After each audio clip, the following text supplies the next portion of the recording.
E aí, pessoal, beleza? Como é que tá sendo a quarentena? Estão estudando bastante? Então vamos lá. Pessoal, hoje a gente vai para a nossa segunda aula, que a gente vai ver a parte de fenômenos ópticos, certo? Nessa segunda aula a gente vai ver toda a parte de espelhos. A gente vai ver espelhos planos e espelhos côncavos e convexos, beleza? Ou seja, espelhos planos e esféricos.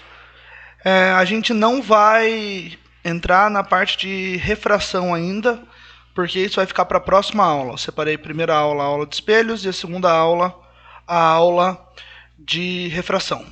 Tranquilo? Então vamos começar. Se vocês olharem na apostila de vocês, está começando na página 461 até a página 502. Espero que eu tenha acertado as páginas, né, gente? Porque na minha apostila aqui tem duas numerações de página. Espero que essa seja a numeração certa. Por favor, se estiver na numeração errada, vocês me corrijam e me avisem, beleza? Que daí eu sei que é a outra numeração que eu devo seguir para as próximas aulas. Tranquilo? Então, para começar, a gente começa o quê? Com espelhos planos. Se vocês olharem aqui essa representação, eu tenho meu espelho plano.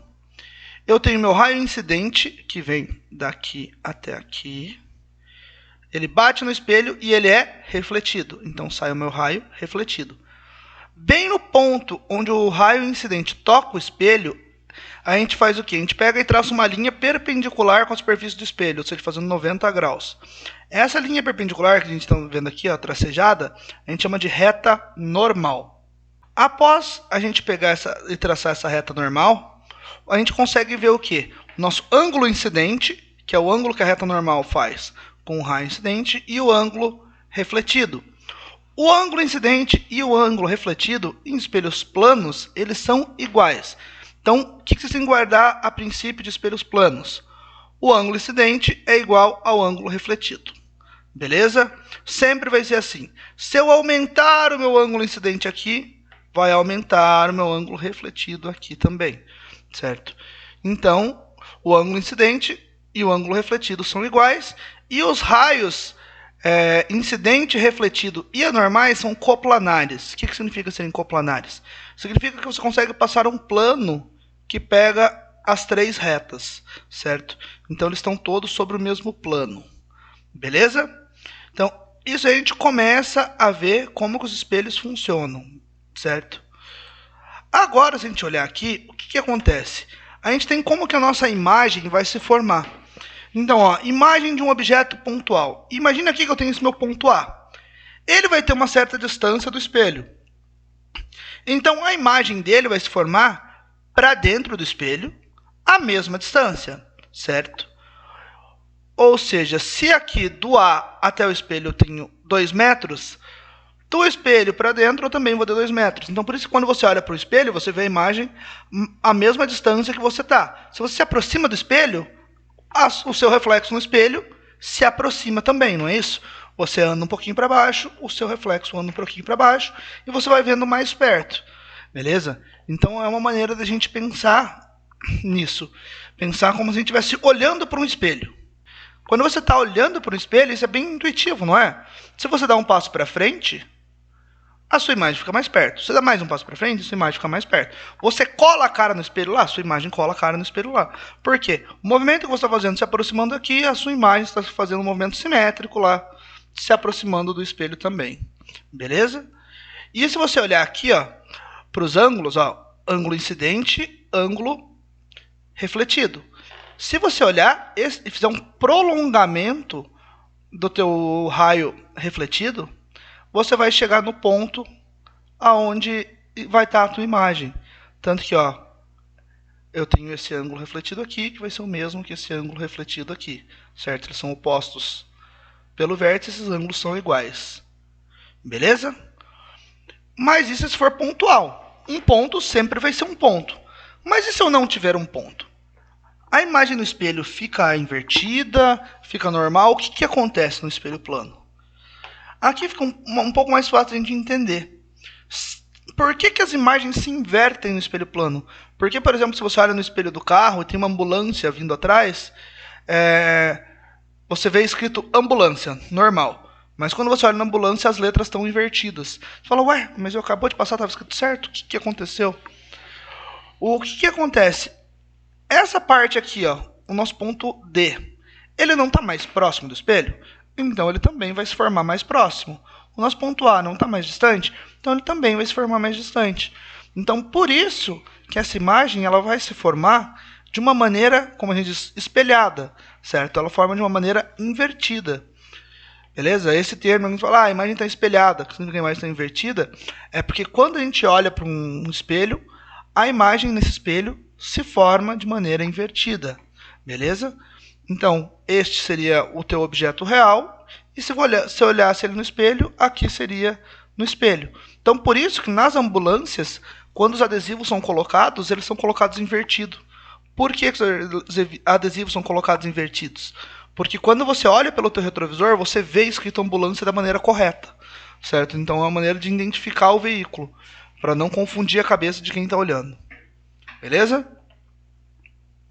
Então, certo. Já vimos como uma imagem pontual se forma e como que se forma uma imagem de um objeto extenso. Beleza? Agora, o que a gente precisa saber? A gente precisa saber o que a gente consegue ver através de um espelho, que é o nosso campo visual. Se a gente está olhando no espelho, vai ter uma certa área que a gente vai conseguir ver. A gente não vai conseguir ver tudo, mas tem uma área que, dependendo do ângulo que o espelho tiver, a gente consegue ver. Como que a gente faz para saber qual área a gente vai estar vendo? A maneira mais simples é essa que está demonstrada aqui, ó, no nosso desenho. Vamos lá, o que a gente faz para saber isso? A gente pega, olha o ponto de onde a gente está, que é o nosso ponto de observação. A gente desce e imagina como se eu tivesse uma imagem desse ponto refletido lá dentro do espelho. Se o espelho continuasse, fosse um espelho infinito, eu teria aqui, não teria? A imagem do meu observador aqui. Mas, na verdade, o meu espelho é só essa partezinha preta aqui. Então, você pega da imagem que você criou, certo? Você cria uma imagem ali. Daquela sua imagem fictícia ali, você pega e traça dois raios que passam pelas bordas do espelho, que são esses raios aqui, ó. Esse e esse, certo? Toda essa parte aqui vai ser o seu campo visual, certo? Seu campo de visão. Ou seja, você olha para o espelho, aqui do O, tudo que tiver nessa área aqui, ó, tudo que tiver dentro desse cone que vai formar aqui, você vai conseguir observar, olhando através do espelho. Ah, professor, mas não é mais fácil olhar para trás? Faz de conta que você não pode olhar para trás. Faz de conta que só pode olhar para o espelho. Então, você olhando para o espelho e o espelho estando a essa configuração aqui, certo? Ou seja, estando um pouco para o lado, você consegue ver todo esse campo visual. Beleza? Vocês podem pensar, se vocês estão andando de carro ali, vocês pegam e dão uma olhada no retrovisor do carro. Não tem uma certa área que vocês conseguem ver olhando para trás? Essa área que vocês conseguem ver no retrovisor é o campo visual de vocês. Beleza? Tudo aquilo que você consegue enxergar está dentro desse seu campo visual. Agora, eu não vou começar nem com um exemplo, porque essa parte do campo visual é bem tranquila. O que tem aqui? Eu já tenho um exercício e eu quero saber quais baratas o observador O consegue enxergar pelo espelho E. Imagine, este é o teu observador O, este é o teu espelho E. Aqui eu tenho as baratinhas, ó, tá vendo? Vocês vão numerar as baratinhas, ó, barata 1, 2, 3, 4, 5, 6, 7.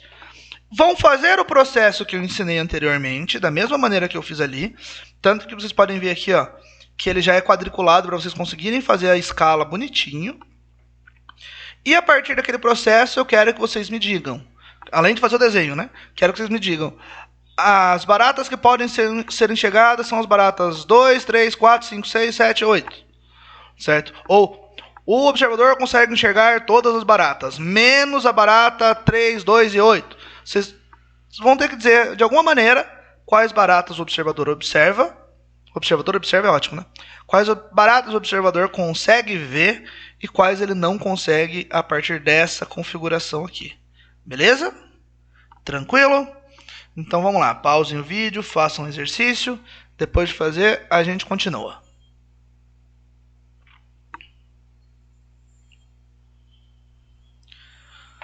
Pronto, vamos lá, vamos continuar. Agora, pessoal, a gente pode ver o seguinte. Os espelhos planos, a gente pode também deslocar eles. E o que acontece? Como a gente tem a imagem e o objeto, vamos dizer que aqui seja nosso objeto e aqui a nossa imagem. A gente quer saber em relação à imagem, qual que foi a velocidade, qual que foi o deslocamento, se a gente pegar e mexer com esse espelho. O que acontece? Se eu mexo com o espelho, eu ando ele D, uma quantidade D para cá, certo? E vem para essa posição. O que aconteceu? Eu andei D com o meu espelho, mas o espelho não influencia tanto na distância da imagem quanto na distância do objeto.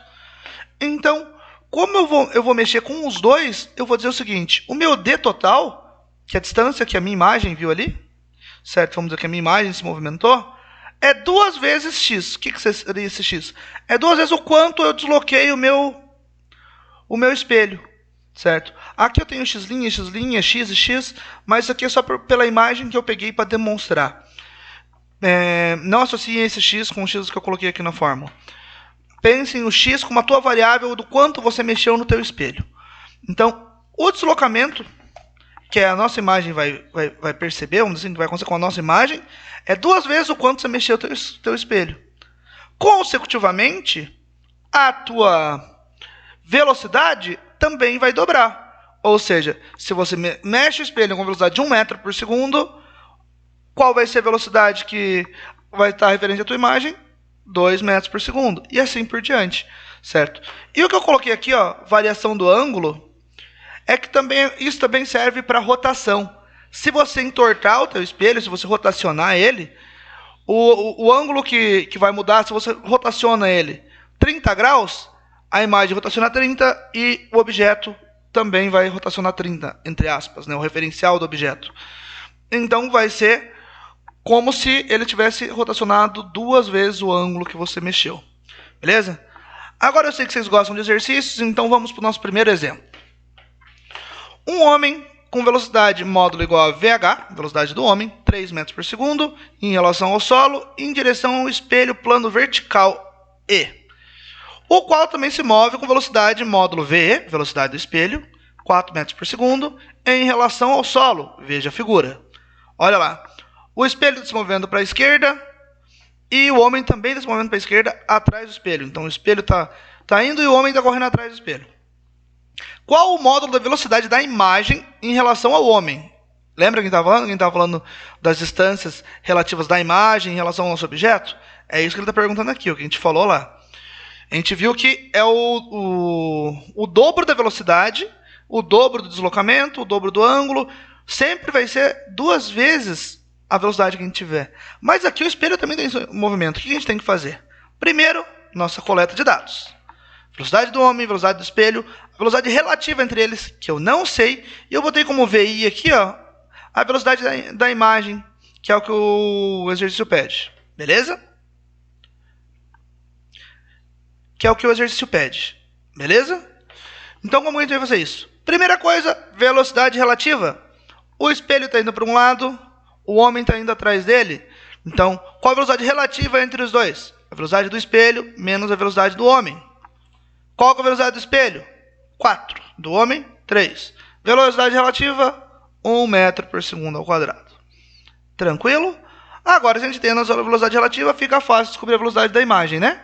Velocidade da imagem, 2 vezes a velocidade relativa. Velocidade da imagem, 2 vezes 1, 2. 2 metros por segundo. Então, a imagem está 2 vezes mais rápida do que a velocidade relativa entre o espelho e o cara. Beleza? Agora, para o primeiro exercício de vocês, eu quero que vocês façam o mesmo cálculo, mas se o espelho estivesse voltando. Agora o espelho está indo para cima do cara. O que vai mudar nisso? Vai mudar a velocidade relativa entre eles. Como que a gente vai fazer a velocidade relativa? Tentem aí. Depois no fórum a gente discute e eu corrijo o exercício para vocês verem como é feito. Mas tentem aí. Vejam como que vocês vão fazer a velocidade relativa entre eles. E o processo é basicamente o mesmo do exemplo. Você só tem que lembrar como você faz a velocidade relativa para não errar esse exercício. Tranquilo? Então pausem aí, façam e depois a gente vai para o próximo. Beleza? Agora a gente tem o quê? Uma associação de espelhos. Se eu tiver mais de um espelho, eu vou ter mais de uma imagem. Vocês podem ver aqui, ó. Nesta imagem eu tenho dois espelhos. Esses espelhos estão a quanto? Quantos graus um do outro? Aparentemente eles estão a 90 graus. Então eu tenho aqui uma bonequinha da Minnie e eu vou ter 3 Minnies que eu vou conseguir ver lá dentro, certo? Então eu tenho um objeto e 1, 2, 3 imagens. Se eu fosse aqui e colocasse o meu mouse aqui, ó, do lado da Minnie, e a minha Minnie e o meu mouse fosse refletido também, quantas imagens do meu mouse eu teria? 3 também. Então, se eu tivesse 2 objetos aqui, ó, quanto seria o total de imagens que eu veria nesse caso? Seria o total de imagens da Minnie mais o total de imagens do meu cursor, ou seja, do meu mouse, ou seja, seria o total de a soma das imagens das duas. Então, se eu tivesse 2 objetos, seria o dobro de imagens, então seriam 6 imagens. Como eu calculo essas imagens? Tem uma formulazinha aqui, ó, que relaciona o número de imagens com o ângulo que os espelhos estão. Então, o número de imagens é 360 sobre alfa menos 1. O menos 1 é depois. Então, o que a gente faz? 360 dividido por 90, 4. 4 menos 1, 3. Um objeto, 1, 2, 3 imagens. Beleza? Essa é a maneira que a gente calcula isso. Fica um pouquinho mais fácil a gente pensar nesse exemplo aqui, ó. 2 espelhos estão juntos, formando um ângulo de 30 graus. Entre eles estão 3 bolas de gude. Quantas imagens serão formadas? O que a gente faz? Coletinha de dados básica, ângulo, número de objetos que eu tenho ali. Depois jogamos para a nossa fórmula. N igual a 360 dividido por alfa menos 1. 360 dividido por 30, 12. Menos 1, 11. 11 é o nosso número de imagens? 11 é o nosso número de imagens para cada bola de gude. Cada bola de gude vai formar 11 imagens. Então, como que é o número de imagens total? Número de imagens total é o número de objetos vezes o número de imagens formadas por um único objeto, que a gente calculou através da nossa fórmula. Então, o número de imagens total, 3 vezes 11, 33 imagens. Beleza? No mesmo formato desse exercício, a gente tem esse dos patinadores. Parem, tentem resolver os exercícios e depois vocês voltam e continuem a aula. Vamos lá. Com 3 patinadores colocados entre 2 espelhos planos, o diretor de cinema conseguiu fazer uma cena onde são vistos no máximo 24 patinadores. Sendo assim, qual o ângulo entre os 2 espelhos? Agora a gente vai ter que mudar um pouquinho as coisas. A gente vai usar a mesma fórmula que a gente tinha antes. Vamos usar essa formulazinha aqui. Mas, com esta formulazinha, a gente descobriu o número de imagens. Agora a gente tem o N, a gente tem o nosso número de imagens. Então, como é que a gente, a partir do número de imagens, vai descobrir o ângulo em que os espelhos estão posicionados? Batam a cabeça aí, tentem um pouquinho, que já já vocês conseguem chegar na resposta. Beleza? Esse aqui é um pouquinho mais complicado que o primeiro. Mas mesmo assim, eu sei que vocês vão conseguir fazer, que vai ser tranquilo. Beleza? Então, vamos continuar. Agora, pessoal, a gente passou a parte de espelhos planos e vamos entrar em espelhos esféricos. A gente tem 2 tipos de espelho esférico, o côncavo e o convexo. O côncavo é como se você estivesse olhando para a colher e olhando para a parte de dentro da colher, a parte onde você coloca a comida. E o convexo é como se você estivesse olhando para a parte de trás dela, certo? É uma analogia bem legal para a gente pensar assim. Côncavo e convexo. Côncavo, a parte de dentro de uma calota circular. Convexo, a parte de fora de uma calota circular. Beleza? Os espelhos, eles têm alguns elementos que a gente pode ver através dessa imagem. Um espelho esférico é como se fosse uma calota cortada de uma esfera.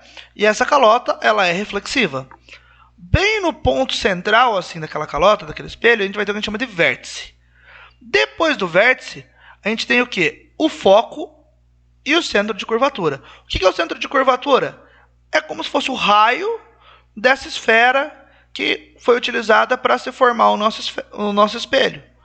E o foco é metade do centro de curvatura. Ou seja, se o meu centro de curvatura é 12, o meu foco vai ser 6. Se o meu centro de curvatura é 3, o meu foco vai ser 1,5, certo? As dimensões, vocês sempre têm que pensar nas dimensões quando você for fazer as contas. Porque se estiver em centímetros, tem que fazer tudo em centímetro. Ou passar tudo para metro, certo? De preferência, trabalha tudo com metros. Mas se você fizer em centímetros, até o resultado vai ser em centímetros também, mas não vai estar no SI. Beleza? Então, esses são os principais elementos que a gente tem. Ó, o F, que é o ponto de foco.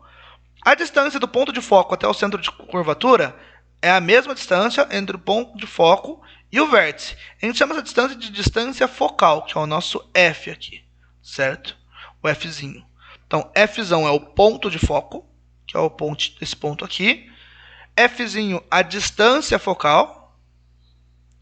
V, o vértice. C, o centro de curvatura. Beleza? E todos eles aqui, a gente tem esse eixo principal aqui que a gente usa, que é uma reta que liga o vértice, o foco e o centro de curvatura. Tranquilo? Então, esses são os elementos dos espelhos esféricos que a gente vai precisar saber. Agora, como é que a gente vai fazer para a gente saber o comportamento dos espelhos? A gente tem o que a gente chama de raios notáveis. O primeiro dos raios notáveis é o raio que ele vem paralelo. Você pega o eixo óptico aqui, é o eixo principal. Todo raio que vem paralelo com o eixo principal reflete passando pelo foco. Você pode ver, um espelho côncavo, o foco fica para o lado de fora do espelho. Num espelho convexo, o foco fica para o lado de dentro do espelho, certo?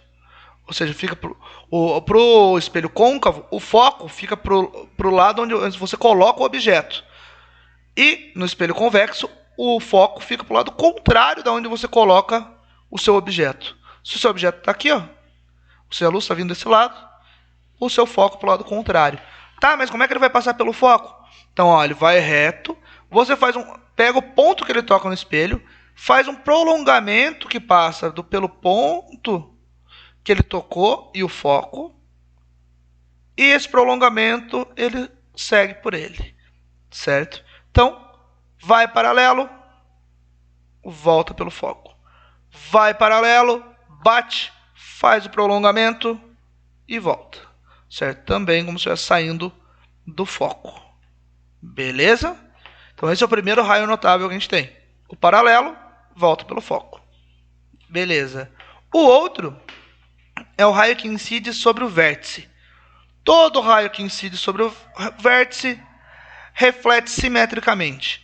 Ou seja, se eu tenho aqui medindo o ângulo com o meu eixo principal alfa, eu vou ter ele refletindo em alfa também. Então, incidiu sobre o vértice, reflete simétrico. Incidiu sobre o vértice, reflete simétrico. São iguais tanto para o espelho convexo quanto para o espelho côncavo, certo? Eles vão ser iguais em comportamento. Depois disso, a gente tem o raio que vai pelo centro de curvatura. Ou seja, o raio que passa pelo centro de curvatura, ele bate no espelho e volta sobre ele mesmo. Ou seja, ele foi por aqui, bateu e voltou por aqui também. Ó. Isso acontece a mesma coisa no espelho convexo. Ó. Vai, bate, como se ele estivesse saindo lá do centro de curvatura. Ó. Você pega o teu prolongamento, que vai do centro de curvatura até o ponto que ele se encontrou ali, e ele volta. Certo? Então, é como se ele saísse do teu centro de curvatura. Beleza? Então, mais um dos raios notáveis. Utilizando esses raios que eu mostrei para vocês, o que a gente vai fazer agora? A gente vai fazer a formação das imagens. E primeiro a gente vai tratar do espelho côncavo. A gente tem o que aqui? A gente tem a nossa imagem e dois raios. O que vai paralelo e o que volta pelo foco. E o que bate do vértice e reflete simetricamente. Se a gente conseguir fazer o cruzamento de dois raios, a gente tem uma imagem real. Se a gente precisar utilizar os prolongamentos para fazer isso, para fazer um encontro, a gente vai ter uma imagem virtual. Que tipo de imagem que é essa? Ela é real, porque ela está sendo feita a partir do encontro de dois raios, não de prolongamentos, invertidas, porque o nosso objeto está para cima, a nossa imagem está para baixo, certo? E menor, porque o tamanho dela é menor do que o tamanho do objeto. Ou seja, este é o tamanho dela e este é o tamanho do objeto. Então, ela é menor, invertida e real. Beleza? Agora a gente pega o nosso objeto e aproxima ele um pouco mais. Neste caso, ele estava antes do nosso centro de curvatura, ou seja, ele estava mais distante do que o nosso centro de curvatura. Agora a gente coloca exatamente no ponto do nosso centro de curvatura. Quando eu coloco no ponto do centro de curvatura, olha os mesmos dois raios. O que vai reto, o que vai paralelo e volta pelo foco, e o que vai pelo vértice e reflete simetricamente. Quando ele está nessa configuração aqui, a imagem continua sendo real, invertida, mas ela é igual. Quando ele está sobre o centro de curvatura, a imagem forma exatamente do mesmo tamanho do objeto. Então, o objeto e imagens têm o mesmo tamanho. Beleza? Lembre sempre, o objeto é o ente físico ali, o que você pode pegar, vamos dizer assim, o teu objeto mesmo, o que você está colocando na frente do espelho. E a imagem é o que é formado por esse espelho. Beleza? Depois disso, a gente pega e coloca o objeto entre o centro de curvatura e o foco. Quando a gente faz isso, o que acontece com a nossa imagem? Ela aumenta, olha o tamanho que ela ficou. Usamos quais raios? Os mesmos dois raios. Foi, voltou pelo foco, bateu no vértice e voltou simetricamente. Na verdade, esse desenho está meio ruim, né? Porque essa ponta dele deveria estar exatamente no encontro dos raios. Deveria estar um pouquinho para trás aqui, assim, ó. Então, esse desenho está um pouquinho zoado. Mas sempre lembre-se, a gente vai pegar e vai traçar a nossa imagem a partir do eixo principal, do eixo óptico, até o encontro dos raios, beleza? Mas de qualquer maneira, essa imagem seria maior, ela seria ampliada. Então, uma imagem real, maior e invertida. Beleza? Agora a gente pega e coloca o nosso objeto sobre o foco. Se você colocar o objeto exatamente sobre o ponto de foco, não importa quantos raios você tente traçar, você nunca vai fazer os raios se encontrarem. A gente diz que é uma imagem imprópria, porque os raios eles vão bater aqui, ó, vai, bate e volta pelo foco, vai pelo vértice e reflete simetricamente, ou vai pelo centro de curvatura e volta por ele mesmo. Sempre os raios vão sair paralelos, não importa qual raio notável que você use. Então, se eles sempre vão sair paralelos, eles nunca vão se encontrar. Se eles nunca vão se encontrar, nunca vai ter uma formação de imagem. Então, exatamente sobre o ponto de foco, se o nosso objeto estiver ali, a imagem não é formada. A gente chama que é a imagem imprópria. Beleza? Depois disso, a gente vai e traz mais para próximo ainda. Puxar o nosso objeto e colocar ele entre o foco e o vértice. O que vai acontecer aqui? Essa é a primeira configuração que a gente tem uma imagem virtual. E a imagem ela é direita também. A primeira configuração que a gente tem que é uma imagem no mesmo sentido do objeto e virtual. Aqui a gente vai ter que usar o prolongamento dos raios para conseguir formar ela. E não os raios igual a gente estava fazendo antes. Então, ó, vai pelo centro de curvatura, volta por ele mesmo. Faz o prolongamento. Vai paralelo, volta pelo foco. Faz o prolongamento de onde esse raio estaria vindo e você chega nesse ponto. Então, se você coloca a imagem entre o foco e o vértice, a sua imagem vai se ampliar, ou seja, ela vai ser maior. Ela vai ficar no mesmo sentido do teu objeto, ou seja, ela vai ser direita, mas ela deixa de ser real.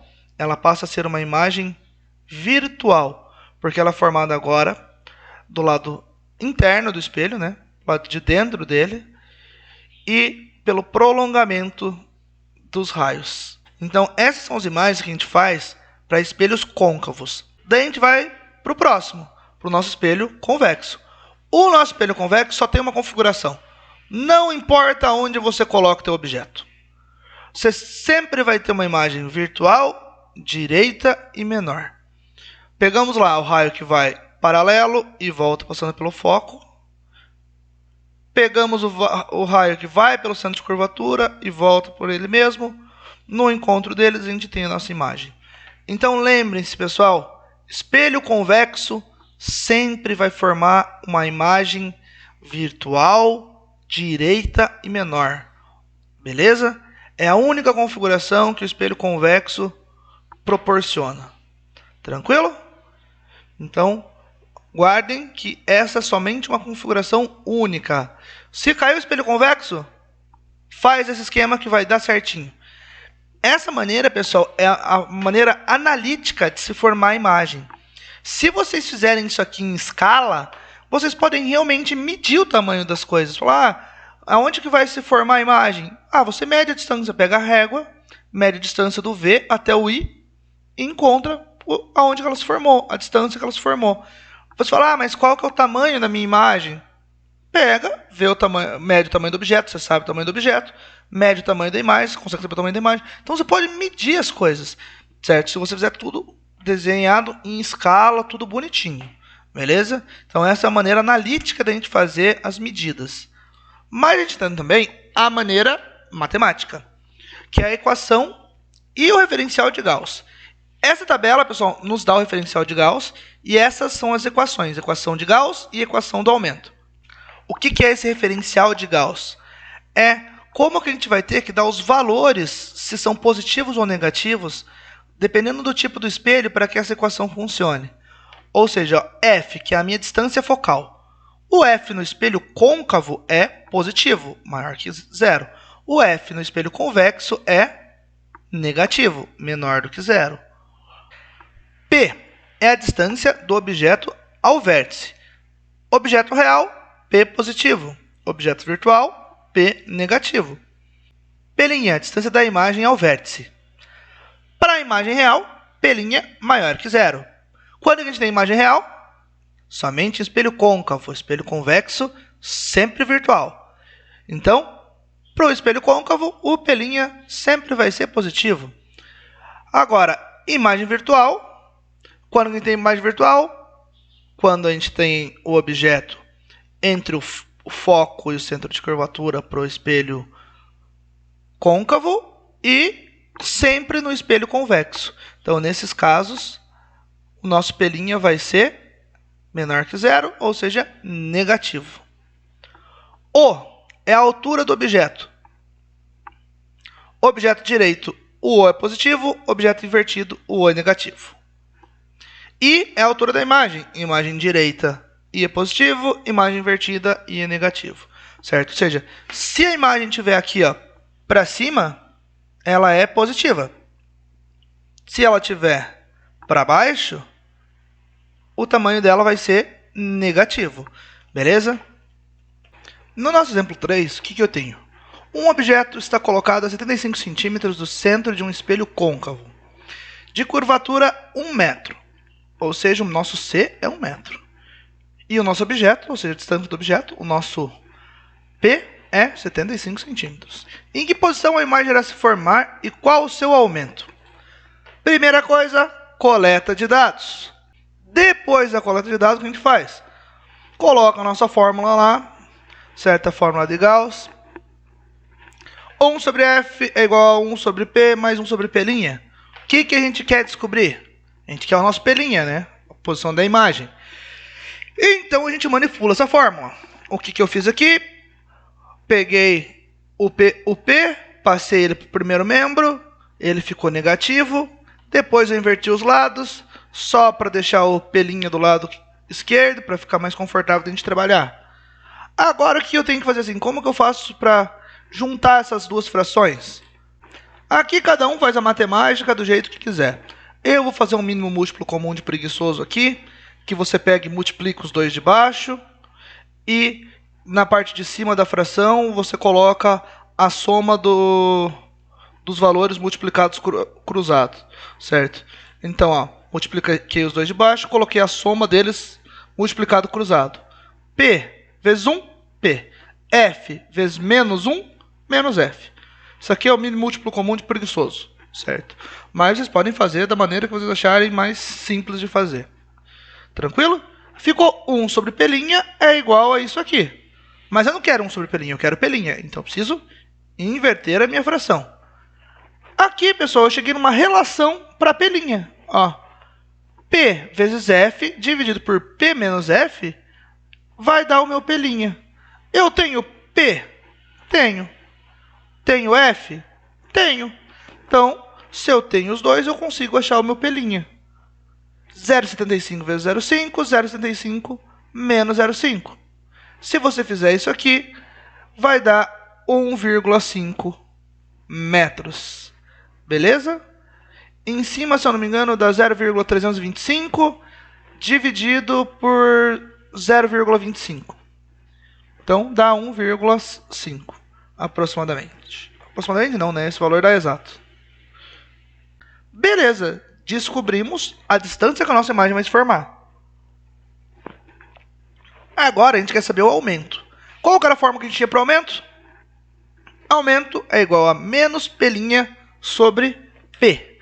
Então, menos 1,25 dividido por 0,65 vai ser igual a 2. O aumento, pessoal, você pode ver que ele não tem unidade, certo? É 2 vezes de aumento, ou seja, a imagem vai ser 2 vezes maior do que a imagem original. Beleza? E por que menos 2? Essa imagem, pessoal, ela está em que posição? Se a gente falar, ó, o centro de curvatura está a 1 metro, a imagem está a 75 centímetros, o nosso foco é a 50 centímetros, então a nossa imagem está entre o centro de curvatura e o foco. Lembra que quando a gente viu as imagens de maneira analítica ali, quando ela estava nessa posição, ela era maior e invertida? Maior real e invertida? Então, por isso que ele está negativo, porque a imagem está se formando de ponta cabeça. Beleza? Por isso esse menos 2 aqui. Certo? Agora, o que a gente pode fazer também? Utilizando os dados do exemplo passado, se o objeto for um lápis de 15 centímetros, com a ponta para cima, qual será o tamanho da imagem do lápis e para onde ela apontará? Justifique sua resposta. Essa aqui é a outra maneira de calcular o aumento. Se eu tiver o tamanho do objeto da imagem, eu consigo calcular. Mas aqui a gente tem o quê? O tamanho do objeto. A gente quer saber o tamanho da imagem. E a gente já calculou o aumento antes.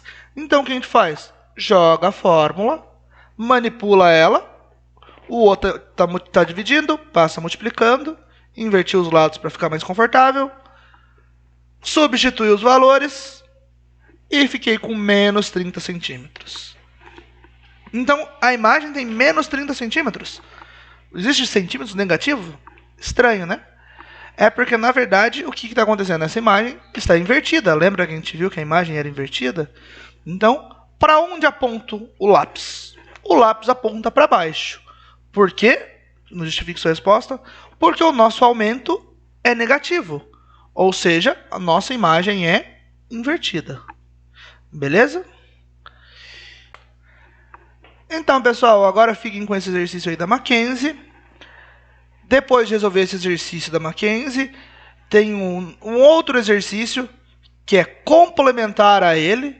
Então, vocês vão usar esse exercício 3 como base para responder o exercício 4.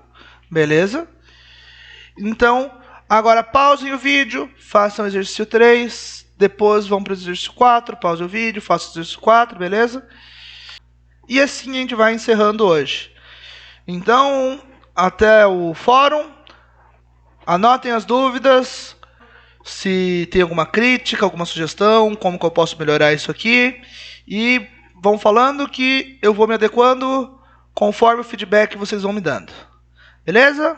Então, boa quarentena para todo mundo aí. Fiquem em casa, se protejam. E logo mais a gente se encontra. Então, falou aí, abraço.